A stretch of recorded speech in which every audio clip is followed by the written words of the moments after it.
Hello, I am Jessica Armstrong. I am here today with Miss Tracey Levine from Healing Housing. Miss Tracey, would you like to introduce yourself? Hi, I'm Tracey Levine. I am the Executive Director at Healing Housing. We are Williamson County's first and only nonprofit recovery community for women healing from alcohol and substance abuse addiction. Awesome. So can you tell me a little bit about how Healing Housing got started? I would love to. So Olivia Mullen, who is a congregant of Brentwood United Methodist Church, was doing a prison ministry called Better Decisions. And she met a lovely woman who was in prison, who was getting ready to be released. And the young woman had expressed to Olivia her concern about her addiction and about going back to the house in which her addiction was born and flourished. But she really had no choices of any other place to live. And that really bothered Olivia. She went home, prayed about it, brought it to Pastor Chapel at Brentwood United Methodist Church. And I believe he said, "This is lovely, this is beautiful, form a team, do research, and come back to me." So I know Olivia did put together a team of women. I was not part of that, men and women, who researched what the best way to go about it was, and it did land on housing, helping women with housing. So it's kind of evolved, which I'm sure we'll get into that a bit more, but it's kind of evolved since I've come on as executive director and as we've learned what the needs are out there. But that was the humble beginnings. And that really, I believe that vision started in 2015. And the doors were actually open to houses to accommodate, at the time, 14 women in April of 2017. It's awesome. Can you elaborate a little bit? You were saying it kind of evolved. Can you just go into that more of details of what kind of goes on at Healing Housing? Sure. So I think in the original mission, since Olivia was working with a young woman in prison, and I don't want to speak for Olivia, but I believe, that it was probably more oriented, or maybe the beginning thoughts were that we would have more women from prison. As time has gone on, we learn, and we continue to learn, that affordable housing for women recovering from addiction is very much needed. There's many for-profit organizations that help women with addiction recovery, but the problem is for the typical story of a person who's come through a hard road of addiction, their resources, they've depleted all resources that they may have had, regardless of where they came from. So a lot of our women are coming now from, we do take women from prison. We also take women from other rehab facilities. We are a door-to-door service, so they either need to come to us straight from prison or straight from another rehab community like the Next Door. Many people are familiar with that here in Nashville. Buffalo Valley, Mirror Lake, Journey Pure. There's so many of them out there. So we have a constant contact with other rehabs, and they're sending us applicants. Awesome. Can you tell me a little bit about what volunteers do with Healing Housing? Sure. Well, I can tell you what volunteers used to do pre-COVID. Volunteers are not. So that unfortunately has changed. Mm-hmm. One of my favorite things when I came on as executive director was Tuesday night community dinners. And so many people from the church, from other organizations would gather in teams of 4, and they would sign up and bring in a meal and share it with the women here at Healing Housing. We've changed that a bit over the course of my time here. Our programming is so full now that we've had to cut that back for a while to once a month.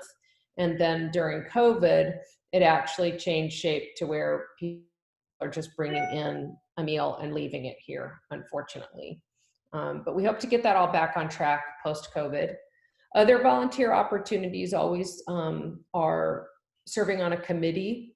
We have a fundraising committee, of course, because we're a nonprofit. There's a team of us that are dedicated to raising funds to cover operating expenses and program expenses.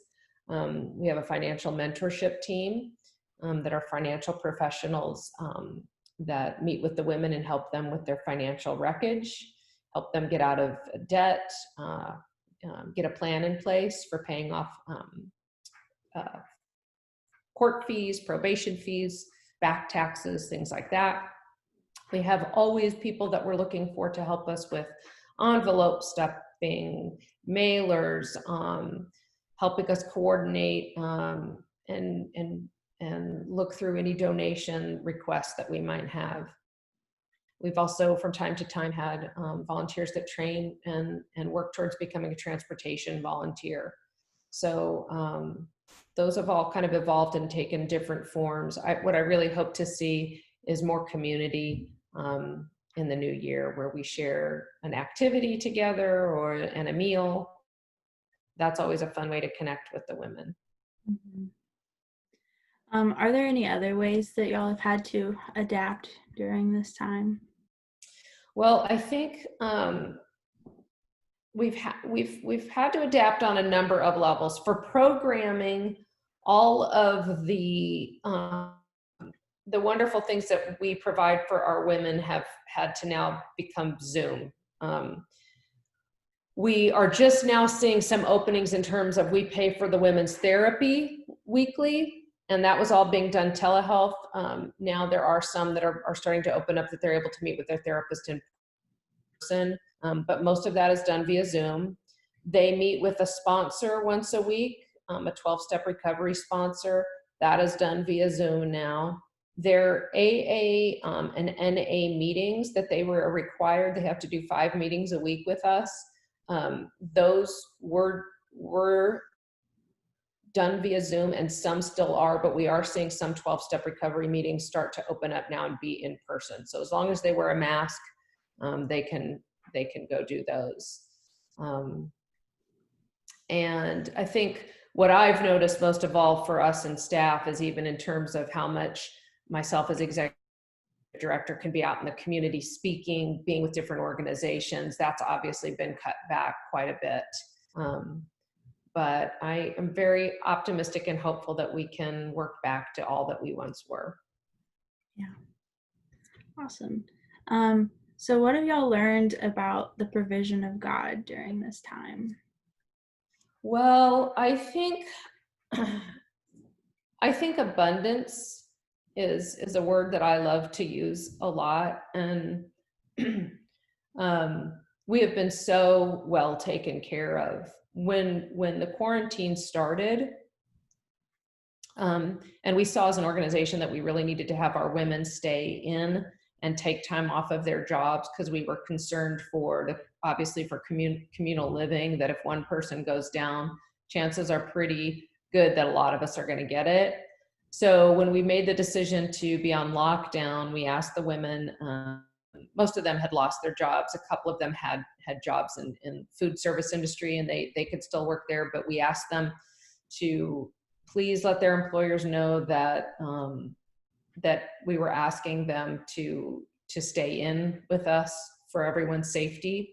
And we said, we will cover your phone bill, we will cover your groceries, we will cover your medication. And I think what was the most amazing is that the relief and I think the connectedness that the women felt to God during that time was only stronger, because I think most of our women have never experienced that kind of someone saying, we will hold you, we will take care of you, you do not need to worry. And so I think that God's grace here within our walls, God's existence, only deepened during like we typically see happen in the world when there's crisis. We came together and really were grateful for the little things that we had and that we saw. That's awesome. Do you have any stories of transformation? I have a lovely story of transformation. I have so many of them, but one that I really like to tell is, especially because this organization was founded through an idea that existed within the prison. There's a very special woman here who came to us from the Tennessee women's prison, and she came to us with, as typical, with no money, no clothing, no transportation, really stripped of everything. No relationship with her family, her family of origin, and her son and grandson that she knew was out there. She had spent 9 years in and out of the prison system, and had really lost, again, all those kinds of relationships that she had. When she came to us, she was in complete surrender. And we, along with another nonprofit called Leaving the Cocoon, who helped get her here too, we lifted her, we carried her, and we got to see her really start to shine. And she got a job within a couple weeks of living here, and quickly worked up in that job. She, during her time with us, she has paid off all of her court fines. She was able to purchase a car. She started, after she graduated our program, she had such leadership skills and mentorship skills and spiritual skills that we asked her to work for us as our PM house manager. So she now mentors other women coming into our program. And she actually now works for another nonprofit as their director of programming and operations, and continues her service with helping women come out of prison. She now has a relationship with her son and her grandson. We've gotten to see her light up with the joy that brings. She stood by her family when her mother passed away frequently. And I think, again, what she knows that she can count on is our prayers, our love, our unconditional love, our support as a community, and that continues. So to see someone so stripped of everything, and to work to get their lives back in such a focused way, and then the gratitude that I get to see her display every day for God's gifts. She has such gratitude that I'm honestly envious of. It's incredible. So she's one of the many powerful stories that I've gotten to personally watch. I've watched her evolve. It's been amazing. It's really beautiful. Y'all are doing amazing work. Community is very important. How can BUMC or Brentwood UMC be in support? Well, the church, first of all, has been our rock and our foundation. And I know that we actually, one of the other beautiful things with all of this is we've been able to zoom in a lot of the sermons on Sundays for the women to watch. The Bible study that the church, we have a lead volunteer, Pat Rawls, who handles our spiritual studies for the women, Bible studies on Sunday nights. So that's been a beautiful, so many wonderful things have been birthed out of the church. And the church's continued prayers. Obviously, we're always looking to bring more people on board in terms of, we would love your email, your address. We would like to keep you up to date with our newsletters. That would mean the world to us. We'd love for you to help expand our story to the community and let others know what we're doing here. Again, obviously, as a nonprofit, everything is about us continuing with our funding.